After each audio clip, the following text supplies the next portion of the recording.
New administrative wing of the main building of Cornwall Regional Hospital is now open. Several dead crocodiles discovered in National Water Commission sewage ponds in Portmore. This is Undiluted News. Mikey Bones reporting. The administrative wing of the main building of the Cornwall Regional Hospital in St. James was opened Thursday in keeping with the government's promise to phase the opening of the renovated facility. In March, Health and Wellness Minister Dr. Christopher Tufton announced that the reopening would begin in a few weeks. He also said the completion date for the project was revised from 2026 to the financial year of 2027 to 2028 out of an abundance of caution. He said patients can expect improved service delivery at the regional hospital. Meanwhile, Prime Minister Dr. Andrew Holness has likened food security to national security amid geopolitical tensions, rising energy costs, and unpredictable commodity prices.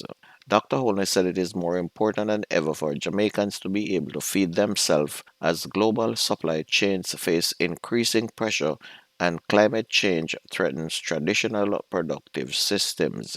He adds that his administration will be investing in the agriculture sector to improve food service.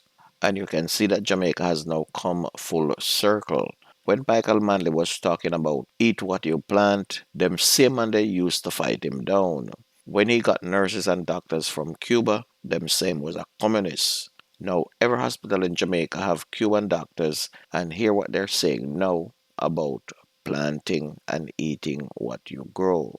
Environmentalists are now expressing shock after several dead crocodiles were discovered in the National Water Commission sewage ponds in Portmore, St. Catherine on Tuesday. In total, 7 crocodiles, including a female with several eggs, were found dead.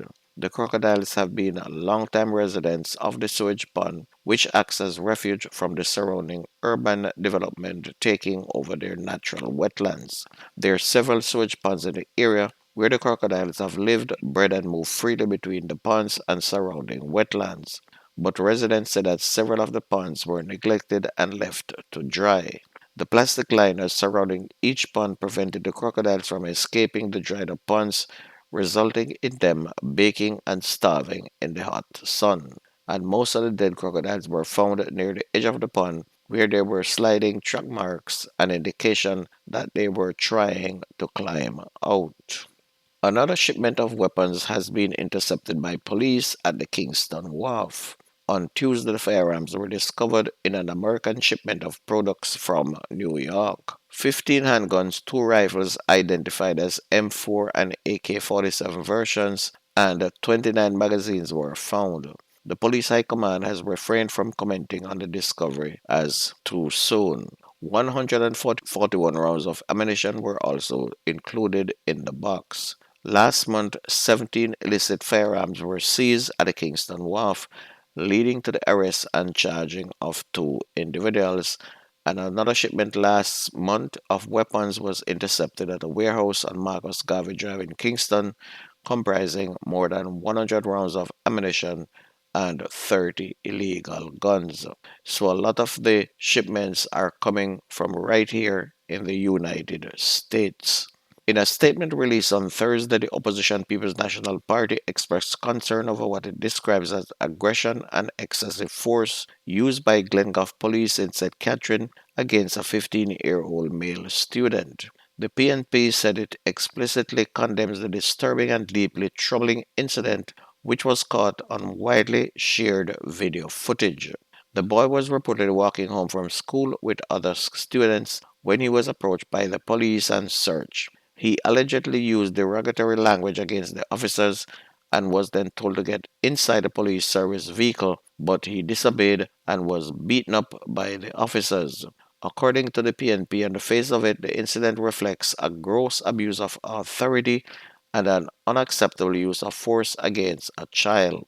No society that values the rule of law and the dignity of its citizens can tolerate such behavior, particularly from those sworn to serve and protect, the release stated.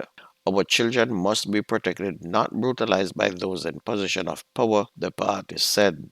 And I had already mentioned that the police had gone back to the days of the 1970s and 1980s when they used to do whatever they wanted to do to people and no one could complain.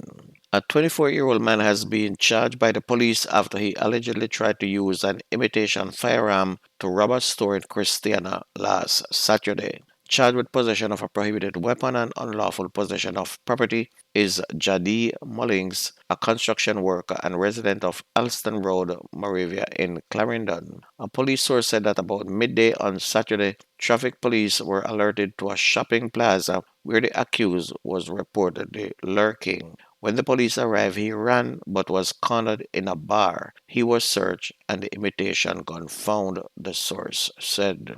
On to sports, athletes from Jamaica's winning squad at the 52nd Caribbean Games in Trinidad and Tobago are now back in the island since Tuesday. With a total of 78 medals, the athletes took first place for the 47th time. The country's competitors recovered from a slower than normal start to win an outstanding total of 30 gold, 27 silver, and 21 bronze medals.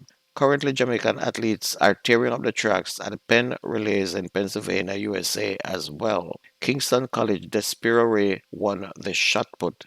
He led a Jamaica 1-2-3 finish with Monroe College Devontae Edwards second with 19.78 meters and Cornwall College Marlando Farquharson third with 19.67.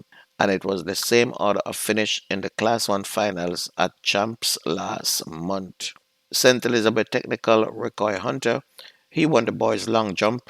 Hunter won the event with a leap of 7.30 meters, and he had failed to make the finals at boys champs last month and not progressing past the first round in the under 20 category at last weekend's Carifta competition in Trinidad.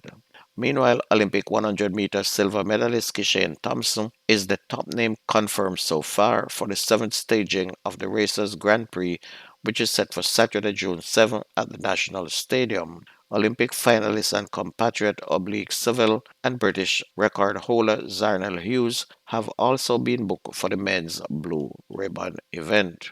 Reigning World 400 meters champion Antonio Watson is also slated to contest his pet event, while Olympic World Outdoor and Indoor Long Jump silver medalist Wayne Pinnock will also be on show. The meet will also see quarter miler Christopher Taylor making his return to the sports after serving a 2.5-year suspension for an anti doping rule violation, while schoolboy sensation Gary Card will also make his debut at the professional level.